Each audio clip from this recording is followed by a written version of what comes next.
Dr. Ryan Lowery, welcome to the show. Thanks, man. I'm excited to be on.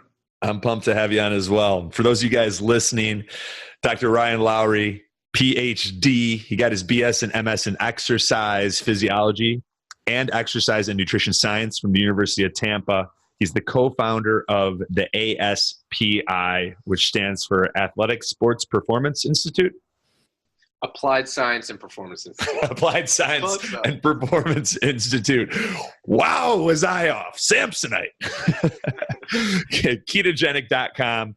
And he's also author of the Ketogenic Bible. Co-author with Dr. Jacob Wilson. Want to make sure we don't leave out Dr. Jacob Wilson there. How you doing, buddy? Good, man. Good. Excited to be on. I'm excited to talk about ketones, exogenous ketones, the ketogenic diet, all sorts of new applications, things you're seeing in the lab that people don't know about yet. I want all the dirt. All the inside scoop. Yeah, nice. I guess first off, are you taking exogenous ketones? I do. I use them as a tool, and I think that's one of the overarching themes that you'll hear me talk about whenever I talk about exogenous ketones is I use them as a tool, not a crutch, so to speak. What would be an example of using them as a crutch? People that say, I'm just going to drink exogenous ketones and go to McDonald's and I'm just in ketosis, so I'm going to just like burn fat all day long. Like that's not what they're used for, and that's not what they do. Calories don't count if you're in ketosis. Right. It's like they're a tool. They're not a complete replacement for like, hey, I don't need to eat. I can eat whatever the hell I want. I just can drink ketones. That's not what they're used for. Are you taking the ketone salts or the ketone esters? I've tried both. Depending upon what I'm doing, like I only use the ketone ester when I'm doing something like extreme. They taste like, the way I explain it to people, I was just at a conference talking about this. The ketone ester tastes like your great-great-great-grandfather's gin that he got from his great-great-grandfather. Like it's literally alcohol. Being drank out of a leather boot. Exactly, man. It's brutal to drink, but I just, so like daily, I kind of utilize the ketone salts. Okay, nice. And for someone listening who isn't familiar with what ketosis is or what ketones are, give us a brief overview so that, you know, the nerds are still with the conversation, but maybe the people who are just dipping their toes into the deep end of the nerd pool, maybe you can get them up to speed. For sure. And so a ketogenic diet there's a ketogenic diet. And when you're on a ketogenic diet, your body's producing what we call endogenous, endo meaning inside, endogenous ketones. When you're supplementing, it's called exogenous. That's what we're talking about, exogenous ketones right now. And that's basically like supplemental form. And so that's basically what exogenous ketones are. They're delivered via supplementation. And that's the delivery form. It can happen in ketone salts. It can happen in ketone esters. That's really the two forms that exogenous ketones are delivered right now. So what are we seeing in the scientific literature in terms of the benefits, or we'll say the most exciting benefits of exogenous ketones?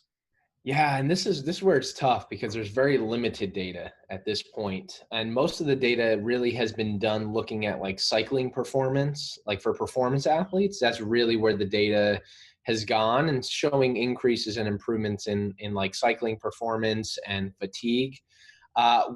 There's a huge therapeutic application, and there's a lot of research.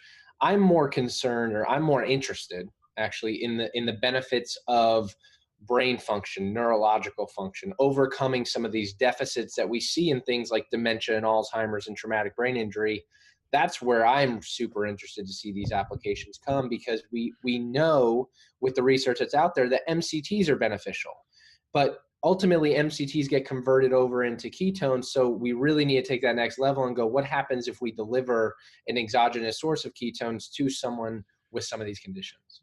And I had just heard from Frank over at Ketone Aid that you should not take caprylic acid, brain octane, MCT oil, along with exogenous ketones, because those exogenous ketones, a lot of them are processed through the liver and recycled.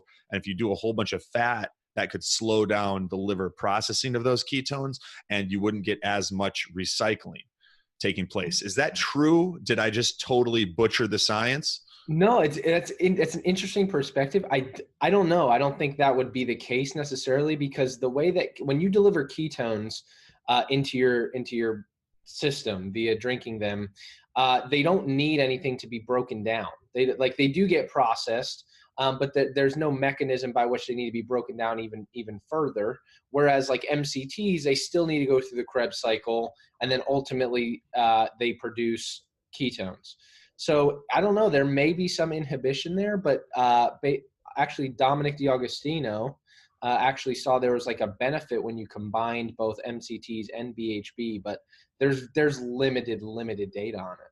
Yeah. And so I'm going to be having a conversation with Frank about this. He was pretty adamant that an important distinction, and I don't know. So I'm the parrot here, just to be transparent. But he said that there's a very important distinction that needs to be made, where if we're talking ketone esters, it is bad to mix with MCT oil or C8 caprylic acid, brain octane. Whereas if you are doing ketone salts, which many times is what Dom is referring to, then you can mix it. These are his words, not mine. I have not vetted the science, but for those of you guys doing exogenous ketones and MCT oil, definitely something to look into, and stay tuned for us sorting this out and getting down to the bottom. That's an interesting point. And one of the possibilities that I would say, and I don't know if he'll bring this up, but based on the literature that's out there, when you drink a ketone ester, which again, it's like taking a shot with your buddies, but 10 times worse. It's just like, it's semi rough to take down. When you do that, your ketones spike very, very high. I've seen people spike upwards of 3.5, 4.5 millimoles. At that level in the research, we do see that you secrete some insulin. So that may be the reason why it's not beneficial, is because you never want insulin and MCTs to be elevated at the same time. Whereas ketone salts, you don't get as high of a spike, so you're not really triggering that insulin response. So that might be the difference as well. Yes. And I can comment that this morning I was doing black coffee with, well, there's a pinch of stevia in there, but I had some brain octane in the coffee, and I was sipping 10 milligrams of ketone esters periodically throughout the morning while I was working, along with some other things. But nonetheless, aside from 2.5 trips to the bathroom, I felt fantastic. I felt like I just drank some lightning in a bottle. I couldn't stop my hand from getting ideas down fast enough. So, those of you guys who are close to the bathroom and it's not that big of an inconvenience, my brain felt great. Now, do you typically consume brain octane or like C8, or is it just? I've gone through periods doing it. I think my cognition is better when I do. Got it. Yep. Yeah. All right. Nice.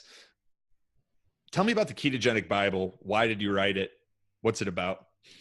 Yeah. So that was really just a passion project for us. Like, people reached out, the publisher reached out and was like, hey, listen, we think this keto thing is going to be big. And I'm like, yeah, we've been researching it for 4 years already, but they're like, we think it's going to be big. And right now there's all these cookbooks, all these things that are coming out, which are great, but there's no real resource that has a bunch of research and authoritative source. And we're like, well, that's what we do. Like, if we're going to undertake this, I told them, I literally want to start with digging into the history all the way to like exogenous ketone supplementation, which is the most recent.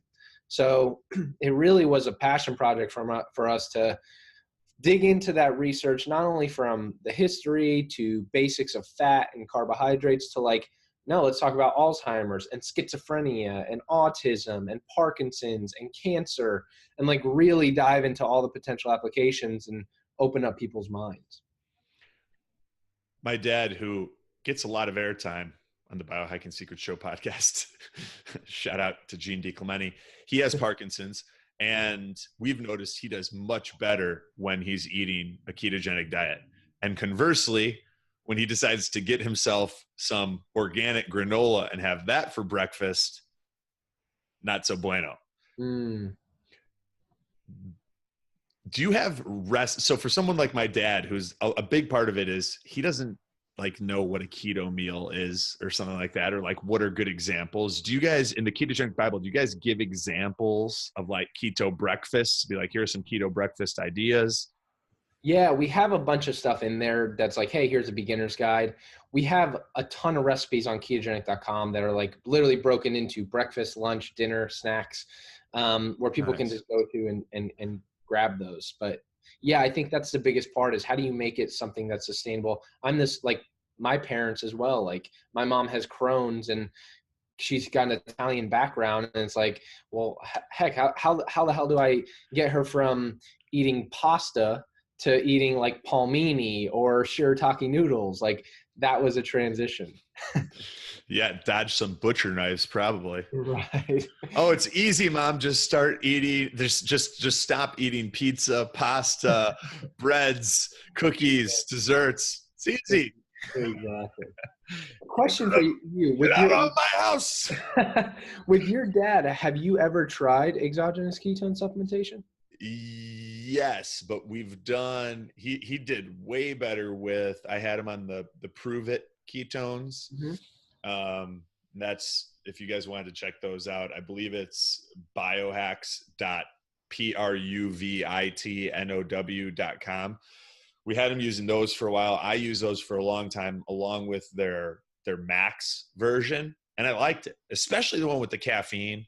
Right. Like we know there's a mix of things happening there, but at the same time, if I just took that many milligrams of caffeine, which is like I think it's like 100 or something, I wouldn't feel the same as I feel taking the caffeine and the beta hydroxybutyrate ketone salts.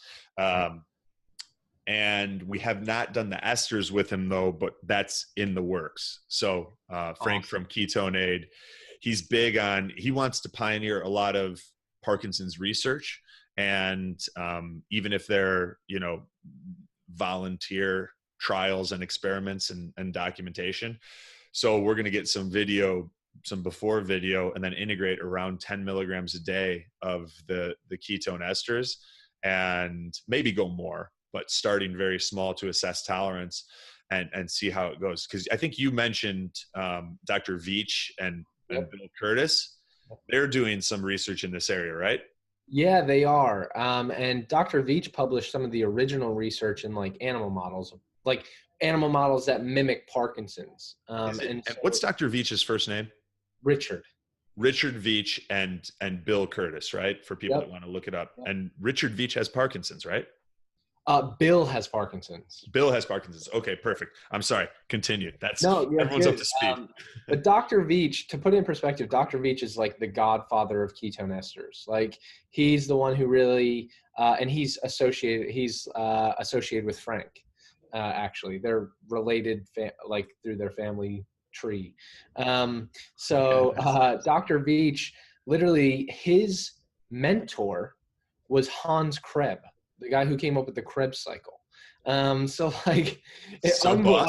It's pretty cool, like to be able to do that. But like he was studying ketone esters like back in the early 90s, like early on, looking at uptake in the heart. But the reason I mentioned that and the reason I asked about your dad is we actually just started. We have a couple case studies now. They're not fully published yet. We're finished writing them up. But people who utilized exogenous ketone salts, who had Parkinson's, people who literally came in with tremors. And at ASPI, the Applied Science and Performance Institute, we basically have technology that can do a whole bunch of different measures.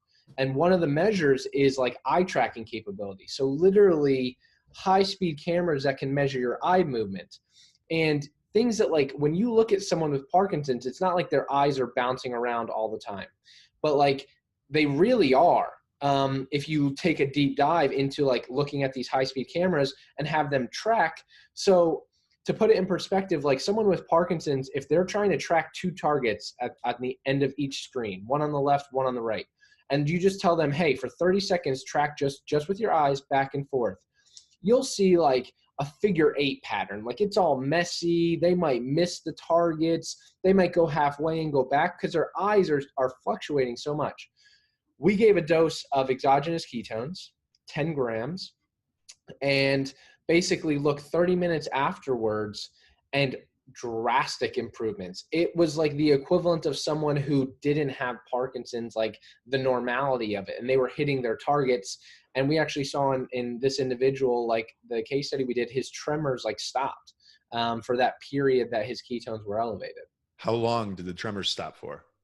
It lasted for about anywhere between 2 and 4 hours. And so we dosed him probably like, and then we put him on a long protocol where we started implementing a ketogenic diet, and we had him dosing 3 times a day with that dosage. And he felt what was the dosage? It was 10, I believe we used 10 grams of the same salts that are in the Prove It formula. Okay. So 10 grams, and this is of the salts. Okay. Yep, this is salt. Have you guys messed around with the esters at all in a Parkinson's or neurodegenerative application? We haven't yet, but like that's the work that like I know Frank and Dr. Veach are doing, is they're looking at the ester and seeing if that's even better. That's what Bill Curtis has been using, right? Right. I've heard he can go from, because of his Parkinson's, he can go from staring at a TV screen sort of vacant to writing thesis papers from a small dose of ketone esters. Right. Which there is no panacea. There's, one thing fixes everything. But if we stack enough of these type of things that are able to overcome some of these metabolic and mitochondrial shortfalls in like energy production, like right. it appears ketones can, we stack that with detoxification strategies. We get the metals out of the body and the pesticides and the glyphosate and all that bullshit, right?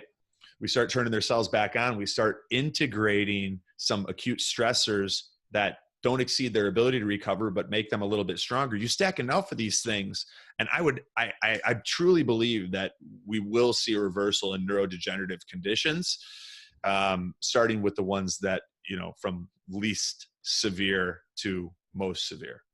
Absolutely. I couldn't agree more. And I think, like the rate at which we're climbing in neurodegenerative diseases, like things like Alzheimer's, Parkinson's, traumatic brain injury, like the rate at which those rates are climbing is alarming. And a lot of it, I thoroughly believe, can be preventative with some of the strategies, like the strategies you just talked about, like dialing in nutrition, staying with exercise, avoiding a lot of the nonsense and the chemicals and all the aspects that are literally just toxins to the brain. Doing like a combination approach, I think we can hopefully decrease those numbers and send them in the other direction. Yeah. Before we sort of go into other hacks for generating endogenous ketones and maybe ways to utilize exogenous ketones, what are a few of your go-to ketogenic meals that you eat the most frequently?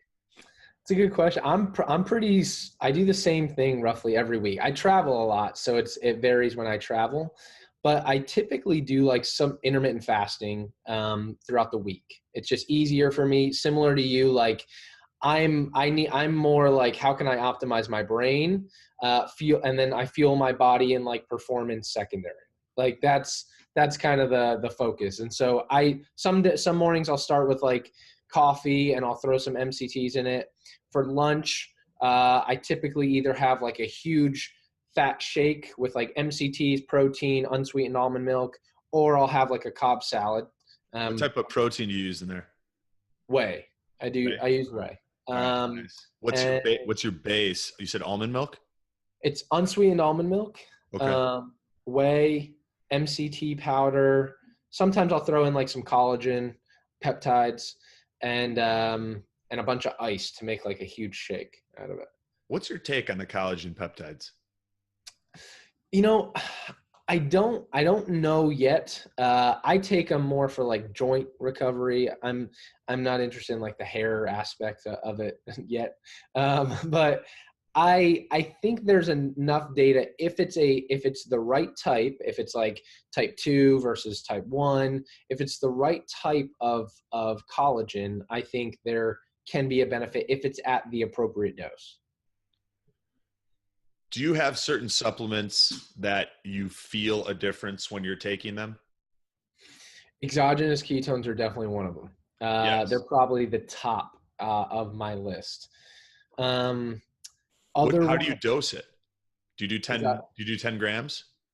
I do like I use the packets of Prove It. Yeah. So I use the packets of Prove It. I usually probably do 2 a day. I'm very sensitive with caffeine. So like this morning I did a leg workout, so I used the caffeinated version. So I Leg, use it when leg I'm like, day. yeah, leg day. I always get For those of you guys listening, it is a Wednesday yeah. that we're recording this. So I definitely dose with caffeine. Then in the afternoon, like I do non-caffeinated, just kind of like to like even if I'm pushing the fasting window or if I'm kind of in between lunch and dinner sort of thing. That's kind of how I use it. Yeah, I've noticed when I'm more lenient with caffeine after, say, noon, I Hmm. don't feel a difference when I'm going to bed, but my sleep scores show a difference. And Right. there's more of those like, where you like wake up to like in the middle of the night, you're like last night happened to me. Happened to me last night. I ate too damn close to bed. And then I Mhm. woke up and like I kept getting ideas, but at the same time, it was a little annoying because it was like in the middle of the night, and I woke up because I ate too close to bed, or like it happens if I booze, the Mhm. same thing. And if I drink caffeine a little bit too late, my sleep is lighter, you I know? noticed the same exact. I'm very dialed in with sleep and like tracking it and everything like that. Like same thing. If I eat too late, or if I have like 4 glasses of wine, or drink or do something, and I'm like, I might be like, oh, I got 7 hours of sleep or 6 hours of sleep, but like the quality of it absolutely sucks. Yep. What what's the biggest challenge you think most people, or the biggest mistake most people make with when it comes to ketones or the ketogenic diet? When it comes to ketones, I think the biggest mistake they make is like, oh, I'm just going to drink this with a Big Mac. I think that's probably like it's not something that is just let me drink this on top or with a meal that's terrible. Like it's probably Yeah. like there is some data showing ketones can increase insulin sensitivity, so there may be some benefit in that regard, but it's using them strategically as a tool. On a It's ketogenic, there's no reason to do that. right, right. Like there, If you're I just taking I think ketones, like use them to what? Extend your fast, right? Are there extend other your fast, applications? increase performance, Pre-workout. pre-workout. There's There's no it, reason to have it with a Big Mac. just Dispel this notion you immediately. might as well get the Diet Anyone Coke with a Big listening? Mac. Get the Yeah. Diet Coke. Yeah, that's the typical like, oh, I got a Big Mac and a Diet Coke. Sort I bet you'd crush like a Spartan race or something, though. of. You just That's abused right. your metabolic pathways and dumped a whole bunch of ketones and sugar in, a bunch of Right. glucose. That'd be good, man. That'd be good. No, but and then on the ketogenic diet, I think the biggest mistake people make is not like I think some people. I think it's on both extremes. People still overeat. Like you can gain fat on a ketogenic diet, believe it or not. Like as much as people don't want to tell you, oh, you can gain fat. Like, yeah, if you're eating 5,000 calories and all you're eating is fat bombs every meal, like, yeah, that's probably not going to be good.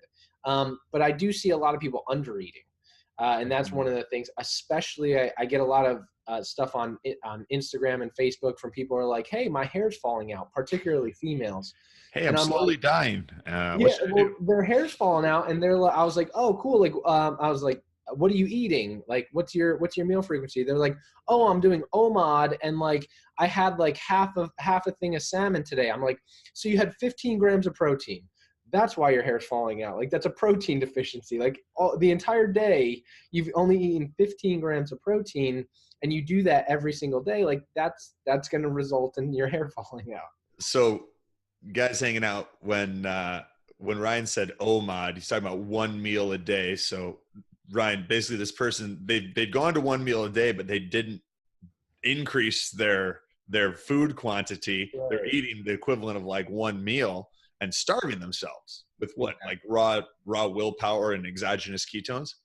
Well, I think a lot of it, this is a whole, like one of the biggest benefits of a ketogenic diet itself is, I tell people this, I think it puts appetite back in your control.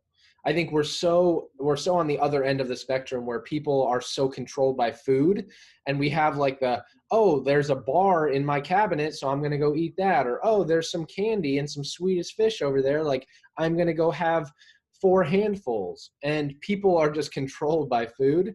And I think being in a state of ketosis kind of helps put that back in your control. So I think what happens is a lot of times people aren't used to this, like, wow, like I'm not really that hungry. And they're like, let me see how far I can push this. And then eventually their body gets in this set point and they're only eating 1 meal a day and they're just keeping it small. Yeah, I think that a lot of us our brain chemistry is jacked up. We've got infections like candida or small intestinal bacterial overgrowth or general gut dysbiosis or parasites that are making cravings worse. We've got so much stress in our life coming from our relationships, finances, EMFs, toxins in our environment. Our cortisol is higher than it's ever been. And a bunch of, our body's becoming insensitive to a bunch of our hormones.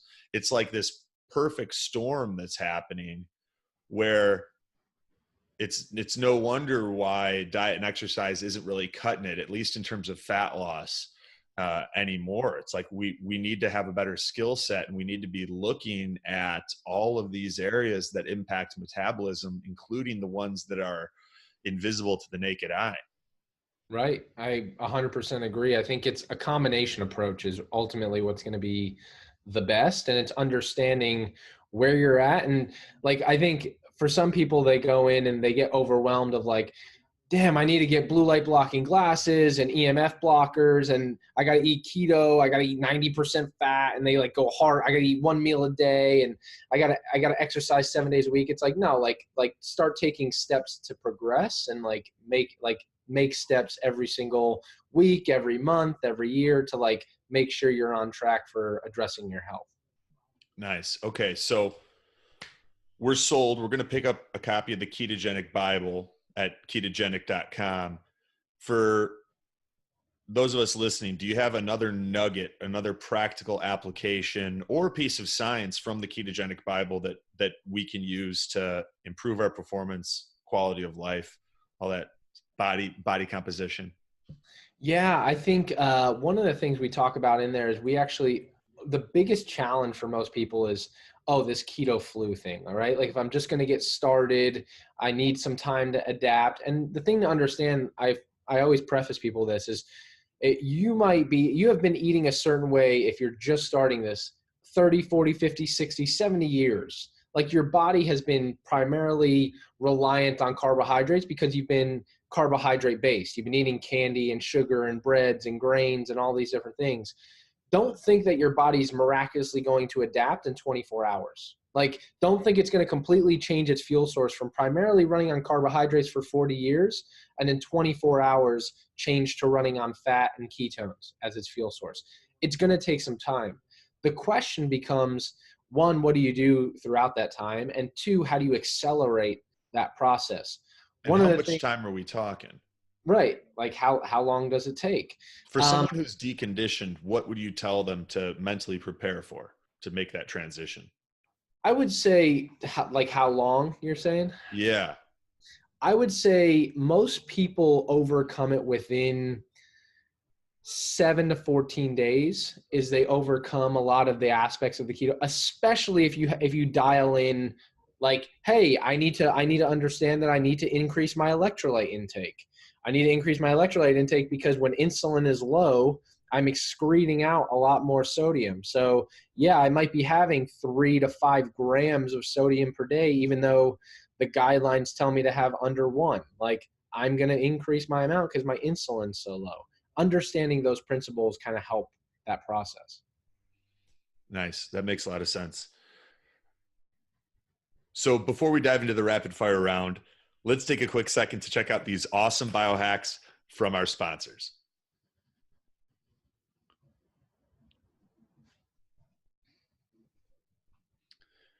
And we are back hanging out with Dr. Ryan Lowery. Ryan, you ready for the rapid fire round?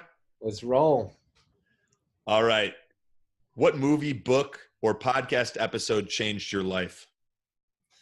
How to Win Friends and Influence People. It's probably one of my favorite books of all time. That's a good one. I've read that twice. Very, very good. What's one product you can't live without besides your phone and computer and the internet? Damn, that one's good. Probably exogenous ketones are a big part of what I utilize. I'm not gonna for everyday functioning as far as like a nutritional supplement. They're probably one of my go-tos for sure. I've felt a massive difference these past 2 days taking the ketone esters and just sipping those throughout my work morning. Yeah, that's a good answer. What blood test or labs do you recommend people get most often? Definitely a full safety panel. I think that's key. I always like to look at CRP, A1C. I think A1C is a better marker because it's over several months versus like a direct impact of like insulin function, pancreatic function. Fasting insulin, fasting glucose, triglycerides, and then I think total cholesterol is one of the dumbest things that people can measure. I think you need to do an NMR lipoprotein low profile test where you're literally getting the entire spectrum, where you're literally getting a deeper dive into VLDL, all different particle sizes and everything. It's a lot. It's expensive, but I think it's important to look at. Yeah, it is. I totally agree. And Life Extension offers a lot of these tests, and you can get them from their website. You can have it drawn at any Quest Diagnostics or Draw facility. There's probably 2 or 3 within 10 minutes of just about all of us hanging out here talking and listening. So if that's something you guys want to do and you want to pick up some of these tests that Ryan's recommending, you can go to Life Extension, and they got their annual blood super sale somewhere around May. So cool. What's the first 45 minutes of your day look like? I wake up, immediately start with gratitude. It's the first thing I do before my feet even touch the ground. Is I have a written gratitude journal, but I have one on my phone as well. And I enter in 3 things I'm grateful for, 3 things I'm looking forward to today, and an I am statement. And then I have my morning routine. I literally have it planned out on my phone, where I use this app called Elevate, which is these brain games, kind of just random. They're math and memory and stuff like that. Is that better than Luminosity? I like it better than Luminosity. It's cheaper, I believe, but it's also fun. They gamify it really, really cool. I know Luminosity does as well, but this one's kind of switches it up. It makes. I get bored doing Luminosity. Yeah. I get mad at myself. Why did I miss that one? Yeah. Can't beat your own score. And then right now, one of the things I'm working on is learning Spanish. So I have 2 different apps for that, Duolingo, and the other one is Babbel. So I'm trying to learn Spanish. That's it. And that's all before I even get out of bed. Those are all things I do first thing in the morning. And then I get up and really just start cranking on the computer, and then take the dog out for walk and all that fun stuff. What kind of dog do you have? He's a mix. He's a Jack Russell mix. He's a tripod. He's only got 3 legs. What? And he's gangster. A keto pup. He's got some stories. He has his own Instagram, Scoot the Keto Pup. Scoot the Keto Pup. We'll link to that in the show notes as well. And for those language apps, you said it was Babbel and Duolingo? Duolingo, yep. Nice, man. What have you eaten in the past 24 hours? So in the past 24 hours, I just had a salad with brisket on it. I just had a salad with brisket on it and a little bit of Parmesan cheese. That and sounds good. last night I actually had some stir fry with beef, chicken palmini. Have you like palminis? I'm obsessed with it right now. What is that?